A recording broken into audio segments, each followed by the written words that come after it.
What's good, y'all? Marcus Frazier from Teachable Tuesdays here to motivate you, encourage you, and inspire you to be a better you. Thank you for joining me today. Greatly appreciate it. Would like to welcome you to the New Life Series, episode 7. And before I get into it, I'm going to do a little bit of a shameless plug.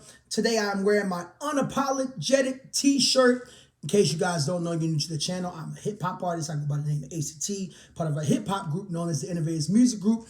We have a YouTube channel, too, Soul Solid Force. I'll leave a link for that below. And also, if you want some merch just like this and you feel like you live life unapologetic, matter of fact, I'm going to turn to the back so you can, excuse the mess if you see the mess, but I'm going to try to scroll down so you can see the shirt. Can you see the shirt? Let's go a little bit. Nice little message on the back. So, more motivational stuff for your head top. So as always, if you want more motivational stuff like that, we also got mugs, we got hats, we got different shirts and whatnot. imgmerch.com. I'll leave a link below for that as well. Make sure you guys check us out. But anyways, this is going to be episode 7. We are slowly but surely wrapping up the New Life series. We got about 2 more episodes to go after this, and then we will be finished. This is probably actually 3 more episodes. I'm sorry. This is one of the longer series. So if you've missed any of them in any order, it's okay. Except part 5. If you watch episode 5, you want to make sure you watch part 1 and part 2 in sequential order, so that makes sense. But I have a playlist as of right now. So if you want to go to the playlist and check it out, I'm in the process of creating playlists for my other videos as well. So be on the lookout for that. As soon as that is completely organized, I will let you guys know. I'm hoping to have things organized by the end of the summer, but I have well over 1,000 videos. So it's going to be a lot of work trying to get everything organized. But I'm trying to do it now because the channel is only going to grow further, and I'm posting content pretty much just about every day. So I want to make sure that you guys, if you're looking for something in particular, or if you're new to the channel and you want an easy, easy roadmap to where I started compared to where I'm at now, you can do that. But this one's going to be a little bit of a quicker video. We're going to be talking about academic success, right? Why academic success is so important. What have I been doing in terms of academic success, and so on and so forth. So I believe academic success is important because it not only strengthens the mind, but it also strengthens the mindset. Now, when I say academic success, let me make something perfectly clear. School is not necessarily for everybody, and that's okay. That's perfectly fine. You have a lot of successful people that did high school, and that was it. You know what I'm saying? And these guys are millionaires, billionaires. You have people that dropped out of high school that are millionaires and billionaires. Now, in no way, shape, or form am I encouraging anybody to not finish high school. As a teacher myself, like a real life teacher, I always encourage everybody to graduate high school or at least get your GED. And then from there, if you want to go to college, cool. If you don't want to go to college, that's cool too. Trade school is an option. Military is an option. Entrepreneurship is an option. As long as you are doing something to improve your life so that way you can have the most successful life that you possibly can have, hey, I'm all for it. I tell my former students that all the time. I'm like, look, you can do what you want. As long as you remember to keep the man upstairs first, and you're doing the best that you can do with what you're doing every single day so you can be successful and make your family and ones around you successful, hey, I'm all for it. But today we're going to be talking about the academic aspect in terms of school, mainly like college, for real, and, my life. I guess I'll start with my life. So I've been in school forever. I ain't going to lie. I'm currently technically not in school per se. Yeah, I'm not really in school at the moment. But we'll get to that in a second. So, graduated from high school, Baltimore City College High School, one of the best high schools in Baltimore, if not the best high school in Baltimore. Don't debate me. And for my people who go to Poly, no, we still got y'all. So yeah, graduated from a very prestigious high school in Baltimore. It was a public high school and one of the top high schools in Maryland, actually. And the oldest high school in Maryland at that. We are one of the oldest high schools in the nation, founded in 1839. City Knights, all that good stuff.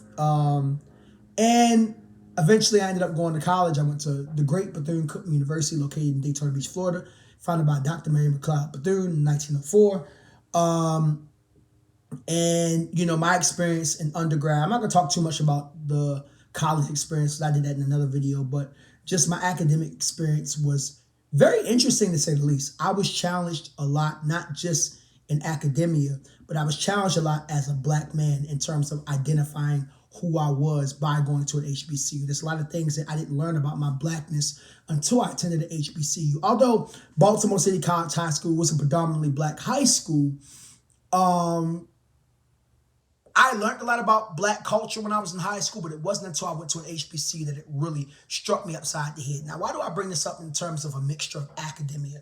The reason why I bring this up is because it played a huge part in our academics in terms of identifying black people who were also big in academia. And, I think that's where I learned an appreciation for math, even though I still don't like math to this day. I learned that a lot of the inventions for the mathematical system were invented by black people. You know what I'm saying? And that gave me a newfound appreciation for the subject, although I still don't like the subject. And just the different aspects there that you probably won't necessarily get from other schools with certain classes. Like, I'm pretty sure they have African American studies classes everywhere. But it's something different about having it at an HBCU in terms of from a culturistic standpoint.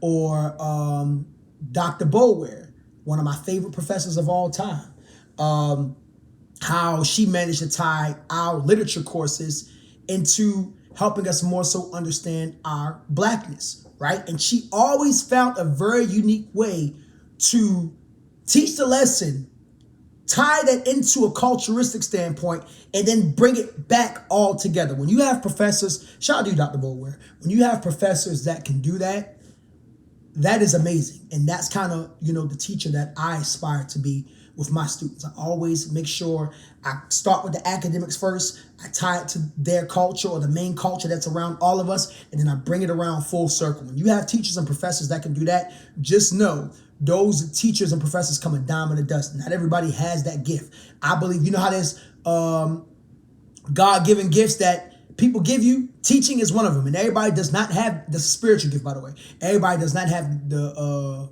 gift of teaching. But those that do have it, So, my parents were very big on academics. Both my parents and my step-parents. My stepmom especially, because my stepmom, she went to college. She went to an HBCU and she also went to a PWI. So just like myself, she knows how the experience is on both sides. And, even though my dad wasn't interested in going to college, and my mom, she only went to college for a year because she ended up having me, all of my parents were and then my stepdad, he didn't go to college. He wasn't really a college person.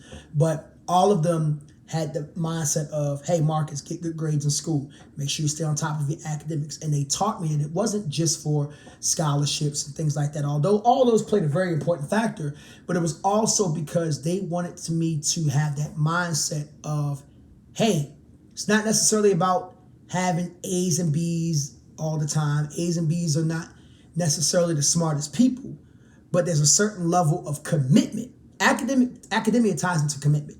There's a certain level of commitment that you need to have A's and B's, right? And I'm not knocking the people that have C's, because C's get degrees, as they say. Except in grad school. C's don't get degrees in grad school. Let me make that clear. It's only for undergrad. But, and I've argued that people that have C's are probably, in some cases, more successful than the people that had A's and B's with different things outside of academia. But that's neither here or there. So that's a whole nother conversation for another day. Some people might disagree. Hey. But it does show a certain level of commitment and dedication. And in life, in order for you to succeed, you have to have a commitment and dedication to something. If you want to start your own business, you got to have commitment and dedication to it. If you want to get into a romantic relationship, you have to have commitment and dedication to that person. If you want to strive to have a better relationship with God, you got to have commitment and dedication. And that's what academia ultimately ties up to, is commitment and dedication to the task at hand. You want to be a biology major, you got to be willing to commit to your science course, the different things you're going to learn. You want to be an educator, you got to be committed to learning classroom procedures and expectations, behavioral management, so on and so forth. You want to get into physical therapy, all right, you got to learn the human anatomy of the body. You got to be committed to the process with that, so on and so forth. You want to be a nurse, okay, you got to learn about the different types of nurses that there are. You got to understand the protocol behind being a nurse, and so on and so forth, what's required of you, and so on, and all that good stuff, right? So those are important things to think about when it comes to academia. And like I said, in my academia at Bethune-Cookman University, it really pushed me beyond the bounds of what I thought I was at from high school to a bigger level. You know, it challenged me a lot. And then when I started going to UCF, well, I went to Bethune-Cookman for grad school as well. I did that for 2 years, got my degree in transformative leadership. And then I started attending UCF in 2019. And, you know, it was grad school, but it was grad school at a different level. And I say a different level because this was a mixture of in-person and online classes. Unlike when I went to Bethune-Cookman, it was strictly online. And I also got a chance to get the UCF experience, which, again, I'm not going to talk about it today. I talked about that in another video. I think one of these days I'll probably do a more in-depth analysis on my UCF experience. Maybe I'll save that for when I get my specialist degree in the spring of 2026. But anyways, so that pushed me even further in terms of challenging me. Not saying that Cookman didn't challenge me, because Cookman definitely did, but UCF kind of took it to another level in terms of grad school challenging with some of the classes. I think I had more rigorous academia at Bethune-Cookman for grad school, but there were different types of challenges at UCF that I was not quite ready for, and also because I had a different major. Like, for example, I remember I had this grammar class. Oh my gosh, ooh, that grammar class was tough. First of all, I've never been really good at grammar, to be honest. Yes, I'm a language arts teacher saying I've never really been that great at grammar. Grammar's a lost art, unfortunately, these days. It shouldn't be, but it is. And I struggled. I struggled big time. And not only that, but trying to balance academia with work life. Because when I was in undergrad and grad school, I was working, but I wasn't really working. Like when I was in grad school, especially when I started my specialist degree for ed leadership in 2021, I was teaching full time. That was one point in time, and I said this on the channel before. I was teaching full time. I was taking full time classes, which is 3 classes, 9 credits for grad school. And I was a grad assistant. And I was working 2 jobs. And I was doing content creation and music. Oh man, you want to talk about burnt out? That was the most burnt out I'd ever been in my life. That jump was horrible. Oh my gosh. Ooh, I might do a video just on that alone. But yeah. And as far as where my academics going at in the future for me, so I currently need to pass the FELE. It's a Florida exam for future administrators, even though I have no desire to be an administrator. That's just not my cup of tea. No, thank you. I'm good. Y'all can keep that over there.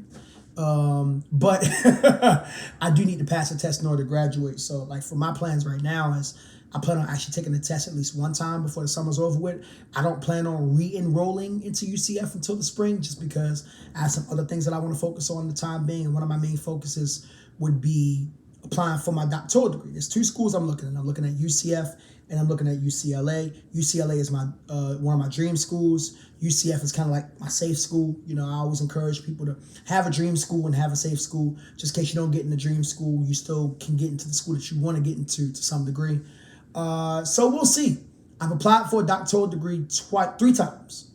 2 times for 4 times.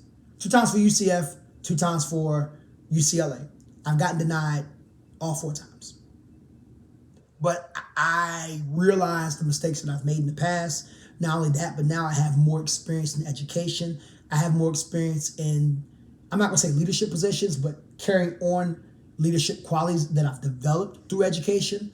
So I think I'm a shoo-in this time. You know, it'll be my 3rd time applying for both programs. They say 3rd time's a charm. So I'm hoping that, you know, one of these times, one of these schools I would get into. I'm pretty confident that I'll get into UCF, just because I don't know, just have a good feeling about it. But UCLA, I know that's going to be a challenge, and with UCF, at least it's in-state. UCLA would be out of state, so I would really need to come up with a lot of money to be able to afford to attend it. Because for that school, it's not just about getting accepted, but it's also about having the money for it. But yeah, ultimately, academics plays a big part of my life because, like I said, I've been involved in school for a long time. I think the only time I've really taken a break was 2016 to 2019. And I guess you could say I've taken a break since 2023 because I haven't officially been in school since then because I needed to pass this test. I could have graduated, but that's a whole nother conversation for another day. I'm not going to get into that in this video. But basically, once I pass this FELE, I have like a filler class to take, which is not really a class. It's like a placeholder, if you will, because I waited too long to graduate. And then after that, I get my specialist. RIP to Dr. Mitchell. I wasn't even going to walk at UCF's graduation because I've done it so many times. I said next time I'm going to walk, I'm going to get it for my doctoral degree. But I decided, you know what? I'm going to walk in spring 2026 in his honor. You know what I'm saying? So, yeah, academics plays a big part. You know, make sure you take your academics seriously. It will take you a long way, even if you don't plan on necessarily going to college. It does demonstrate a level of commitment and dedication, like I said in the beginning. So even if you don't plan on doing anything past high school, make the most of it, do the best you can, and go from there. All right? Marcus Frazier from Teachable Tuesdays, here to motivate you, encourage you, and inspire you to be a better you. Thank you for joining me today. Greatly, greatly appreciate it. As always, like I say, hit that subscribe button, hit that notification button. Make sure you stay up to date with all my future Teachable Tuesdays content, and I will see you guys soon. Peace.